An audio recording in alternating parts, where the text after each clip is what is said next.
My name's Jay Eaker. Pronounce it Eaker. Or we pronounce it Eaker for some reason. It's one of those names. But I'm a chiropractor, and I've been practicing chiropractic now for about 12 years in the area here. I actually have a practice in Louisville and one in Boulder these days. And I said chiropractor, so you have probably like an image in your head of what that looks like, and that's probably not me. I do this thing, the foundation for what I do is called network care, network spinal analysis, or network chiropractic. Has anyone heard of that? Nope. Okay, so it's a gentle form of chiropractic. There's no popping or cracking. The way it looks is that, just to give you a picture of how my work environment looks, I work in an open room. I have 3 or 4 tables in that room, and I work on 3 or 4 people at the same time. I'm taking gentle contacts along people's spines, and again, no popping or cracking. And there's some time for a person's body to kind of digest what I've done, and then I can move from that person to the next and kind of dance around like that. And a session lasts about a half hour. Mostly it's pretty chill in there. People are laying either face down or sometimes on their side or sometimes on their back. And I got nice music playing, and it's, pretty nice and chill most of the time. Although the language of the nervous system is frequency and vibration. So as people are sort of connecting with the energy that's emerging in their body, at times there might be some emotional releases. They might feel compelled to make a sound. Different people, they might be compelled to move around. So most of the time it's chill. People are laying quietly and whatnot, and sometimes there's people making noise and wiggling around. So that's interesting. It gets interesting in there sometimes. So that's how it looks. And what I'm doing is I am, as I'm working with people, is helping them, is amplifying what's resourced in their nervous system. As a result of the hurts and traumas and accidents that we've encountered all through the course of our lifetime, from the time that our nervous system is developing in the womb to now, our nervous system, there's a part of our nervous system that's feeling out into the environment. And mostly when you're a baby, when you're a little kid, that's the part of your nervous system that's online, the part that's just feeling into the environment. There's no thinking going on. It's just gathering information about how to do this human thing just directly through resonance. We pick up what's going on around us, and certainly if our parents were human, we pick up some of their finer points, but we also pick up the ways in which their system maybe says, oh, something about the world is not safe. And when that happens, when our nervous system decides that something's not safe, it creates this survival pattern, and that pattern involves your posture. We use our posture. What we're doing with our posture is we're stretching our spinal cord.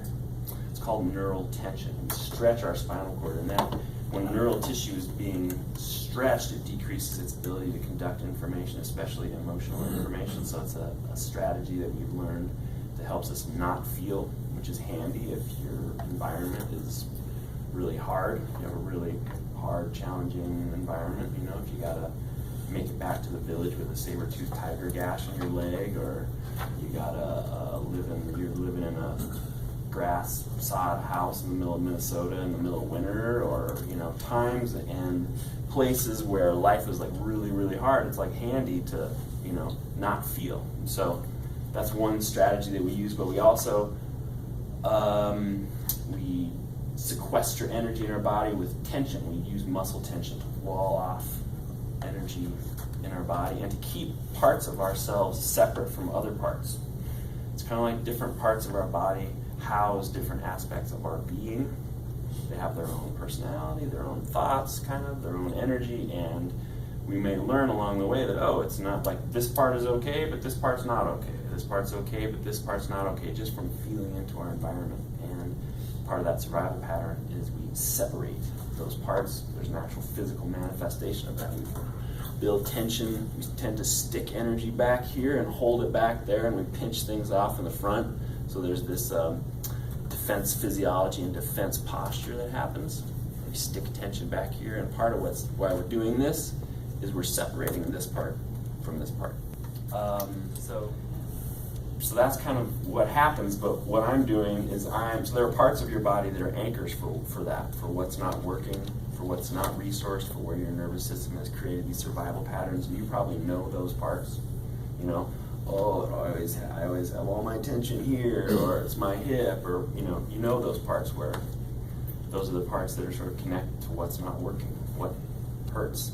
But there are parts of you that are connected to what's resourced, where there's available, where your nervous system can move information freely and easily, where there's available free energy to do something new with.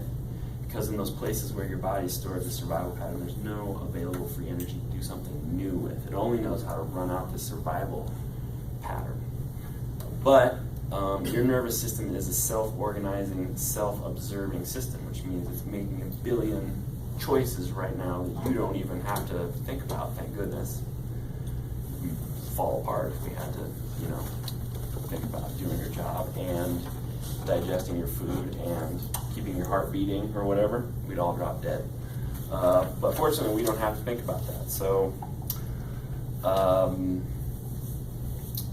there's your nervous system is pretty smart. It's observing itself and it's making choices all the time. And so when we can amplify what's resourced in your system, your nervous system can observe itself from that resource place, and it will start to rewire itself. It'll take those these survival patterns. Oh, that's not very energy efficient, but we have access to this resource in another part of our body. Let's spread what's working to what's not working. And that means that your system starts to be able to connect with this tension that's being stored there and start to integrate it and digest it and unravel it. So that's what I'm doing. I'm amplifying what's resourced in your system.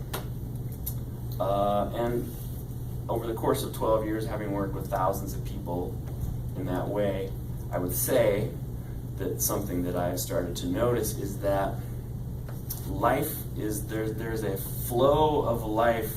It's like a stream that is moving us in the direction of our healing. There's kind of we're constantly kind of being nudged, swept in the direction of our healing. And the word heal comes from an Old English word which means to make whole. So again, I mentioned how we kind of fragment ourselves, we separate parts of ourselves from ourselves. There's a sort of life is kind of constantly nudging us in the direction of integrating those parts, of bringing those parts back into the whole. And a important part of doing that is what we're doing with our attention. That's part of what happens is our system walls things off and it pushes our attention away from that. There's a way in which we're trying to disconnect from what's happening in our body because our nervous system has decided it's not safe, so our attention sort of gets pushed away from it. But if we can bring our attention kind of seems to contain some sort of an enzyme. If we can bring our attention to what's happening in the body, it starts to sort of digest, it starts to integrate this energy that our system has decided is not safe. And what we find is that what we would have called the problem, what we would want to sort of get away from, if we can actually let ourselves go towards it, open towards it, let's say it's hip pain or the back pain or some condition or whatever, actually there's a way in which the solution can emerge out of that. We think it's a problem, but actually it's a solution, and our programming says that we need to go push that which is uncomfortable away, and we're kind of habitually conditioned to do that. And there's a better solution, which is actually to go towards it.